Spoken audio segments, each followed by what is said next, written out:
Praise God, muli sa mapagpalang araw po sa bawat isa po sa atin at sa oras na ito ay meron tayong pag-uusapan mga kapatid at ito po ay makakatulong sa paglago ng iyong pananampalataya at the same time mga kapatid ay ito pong video na ito mga kapatid ay magpapa-encourage sa iyo na kung saan ay babasahin mo mga kapatid ang mga books of the Bible dahil sa oras na ito mga kapatid magkakaroon tayo ng summary, no, sa bawat book mga kapatid. Halimbawa, Book of Mateo, no, Mark, Luke, John, no, Acts, Romans. Ibig sabihin, magkakaroon tayo ng point of view or mga summary mga kapatid upang sa ganun ay ma-encourage ka na basahin ang salita ng ating Panginoon, no? Praise God, which is yung Bible. At sa oras na ito, kung bago ka pa lang sa aking YouTube channel, huwag mo pong kalimutan, pindutin ang like mga kapatid at pindutin ang subscribe button. At the same time, pakihit na rin po ang notification bell upang sa ganun, once na meron tayong mga bagong upload sa YouTube channel na ito, ay madali kang ma-notify. Okay? Introhan po muna natin.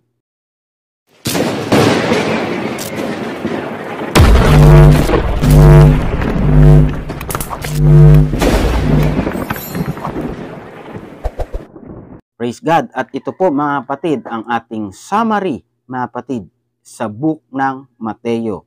Ang Ebanghelyo ayon kay Mateo. Ito po yung mga panimula.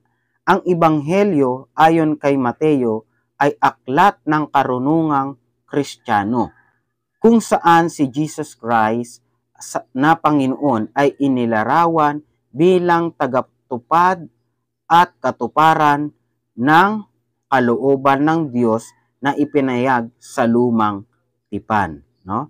Ang salaysay ng mga salita at ginawa ni Jesus or ni Jesus ay inaayos ayon sa kanyang talambuhay. Ibig sabihin, ang Book of Mateo, mga kapatid, dito ay makikita po natin kung paano ipinanganak ang ating Panginoon bilang katuparan ng Old Testament, mga kapatid, na nandun ay prinapisi ng mga propeta. Okay, number 1 mga kapatid na point of view na makikita po natin sa Book of Mateo, yung kapanganakan ni Jesucristo or ni Jesus Christ na matatagpuan natin sa Kabanata chapter 1, no?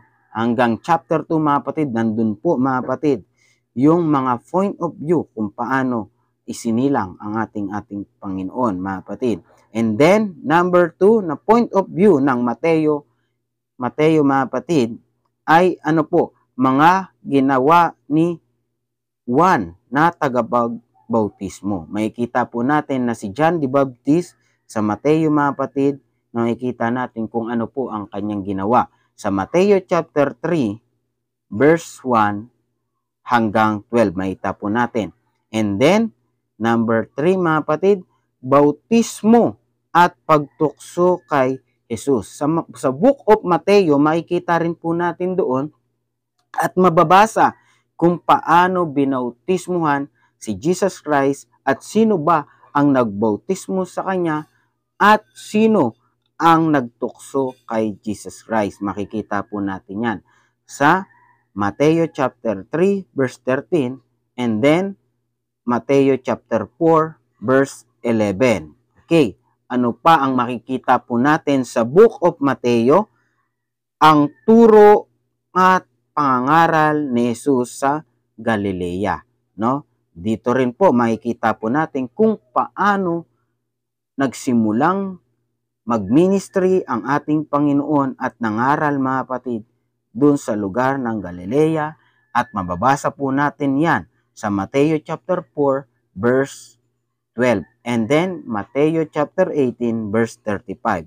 And number 5 mga kapatid na point of view na makikita po natin sa Book of Mateo, yung paglalakbay tungo sa Jerusalem, no? Yung paglalakbay tungo sa Jerusalem, mababasa po natin yan sa Kabanata chapter 9 verse 20. And then ano pa yung makikita po natin point of view sa Mateo sa Book of Mateo, ang huling sanlinggo na nagtatapos sa pagkapako sa krus at paglilibing kay Jesus, no? Makikita po natin diyan sa Kabanata chapter 21 at Kabanata chapter 27, mga kapatid, makikita po natin diyan. And then, ano pa ang makikita po natin? Ang muling pagkabuhay at pagsugo ni Jesus sa kaniyang mga alagad. Dito na po, sa Kabanata chapter 28, makikita po natin kung paano muling nabuhay ang ating Diyos at paano nagsugo si Jesus sa kanyang mga alagad, no? Okay? Ano pa na makikita po natin sa Book of Mateo? Mga pointers of view, mga kapatid, na kung saan mai-encourage ka na basahin ang Book of Mateo, mga kapatid, dahil malalaman mo yung mga point of view, mga kapatid. At ano pa? Sabi dito, sa loob ng likas na kaayusang ito, ang mga salaysay tungkol sa sinasabi at ginagawa ni Jesus ay nababahagi sa ganitong mga paksa. Ibig sabihin, yun po, no? Una, ang sermon sa bundok, makikita po natin dyan. Kabanata chapter 5 at 7, chapter 7, mga kapatid. Yan po, makikita po natin yung mga sermon ng ating Panginoon. Mga talinhaga, no? Makikita po natin dyan. Ano pa? Ang tagubilin sa mga alagad, yung mga tagubilin ng Diyos sa mga kanyang alagad, no? Kabanata chapter 10, no? Makikita po natin diyan. And then ang mga talinghaga ng kahirapan ang mga talinghaga ng kaharian ng Diyos, no? Meron din talinghaga dito sa Book of Mateo na kung saan ay makukuhaan natin ng aral sa Kabanata chapter 13. At ano pa? Tungkol sa pagiging tapat na alagad, makikita rin po natin kung paano maging tapat sa Diyos, paano magiging tapat ang mga alagad sa Diyos, no? Sa Kabanata chapter 18. At sa pagwawakas, mga kapatid, makikita po natin, mga kapatid, yung pagwawakas ng mundo, mga sign, mga kapatid, ay dito makikita natin. Sabi nga, ang pagwawakas sa panahong ito. Sa Kabanata chapter 24 ng Mateo hanggang 25, makikita po natin kung paano sa mundong ito na nagaganap, mga kapatid, no? At nakikita natin yung mga sign na malapit nang darating ang ating Panginoon.